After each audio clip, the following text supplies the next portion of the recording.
Okay. Alright, so I'm Isabelle COF. Okay. How many of you think that your vote actually matters? Like, just show of hands. Alright. How many of you think that you're just as valuable as somebody from Montana? Low self-esteem. Alright. Well, according to the Electoral College, your vote only counts half as much as it would if you lived in Montana. I'm here today, my proposition today is to explain how the Electoral College is an outdated system that takes away voting power from thousands of American citizens and creates an unequal distribution of power that goes against the ideals of democracy that our country is said to be founded on.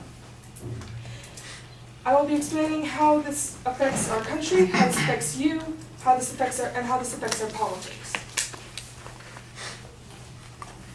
So if you don't know, the Electoral College is how we currently choose our president. Basically how it works is that each state is given a certain number of electoral votes.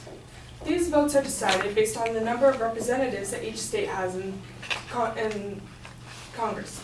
So there's a minimum of 3 electoral votes for every state. 2 from the House of Representatives and 1 from the Senate. Each state then holds their own election for the presidential candidates, and then whichever candidate has the highest number of votes in that state takes all of the electoral votes from that state. We are the only democratic country in the world to use this method instead of using the popular vote to decide our president. Now, the reason that this is important is that 40% of the elections that have been held this century have resulted in a president who did not win the popular vote. That means that the majority of the people in this country did not support that president and did not vote for that president, which is just terrible because that leads to an unstable power base since the president does not represent the majority of Americans, which goes against the entire idea of a democracy. Now, the way this affects your vote is that since you live in California, your vote is, like I said earlier, is worth only half as much as somebody living in Montana's, and only a third of somebody who lives in Washington, D.C. Now, the reason that this happens is because our state has 55 electoral votes, whereas D.C. has 3 electoral votes. Now, D.C. is only one city, and that one city gets the same amount of votes as an entire state would. So it would take 3 people from California to have the same political say as 1 person from Washington, D.C. And this is an issue. And because no matter how small the population of a state is, they still get 3 electoral votes.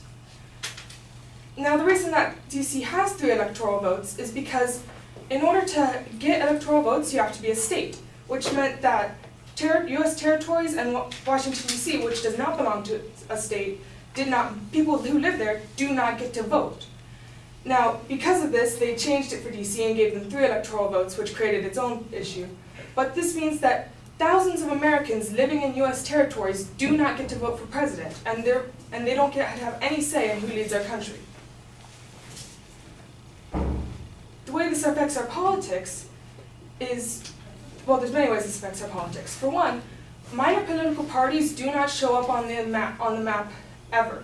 They do not get any electoral votes, since all the electoral votes, except for in Maine and Nebraska, who divide their electoral votes, all the electoral votes goes to the person who had the majority of the popular vote in that state.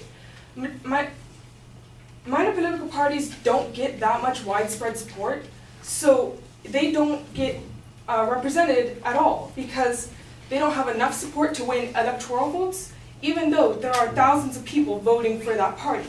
This means that those platforms never go beyond being minor parties and don't get to be brought into the major political discussion, which is an issue because this locks us into a 2-party system, which is causing our country to become more and more divided and more separated, since we're being polarized on 2 ends of the spectrum, and we don't have time or space to accommodate other ideas except for the 2 major ones that are shown that are represented. This also disregards all of the votes for people who do not vote with the majority of their state. So if you vote Republican in California, your vote does not count. If you vote Democrat in Texas, your vote does not count, because these states always go to that one political party. So this is thousands of votes that do not count or are not represented on the political map. And so this is just misrepresenting large portions of our country. And it also causes certain states to be focused on. Swing states, which is states that are not usually dedicated to one political party or the other, are the only ones that get campaigned in because they are the only ones that are thought to change. So those votes are valued more by politicians. This causes lower voter turnout in states that don't change on a regular basis, and just lower voter turnout across the board since people's votes are not being recognized. Overall, the Electoral College goes against all the major ideas of democracy, is an outdated system that disenfranchises voters, discourages voter participation, and does not provide an accurate representation of the American people.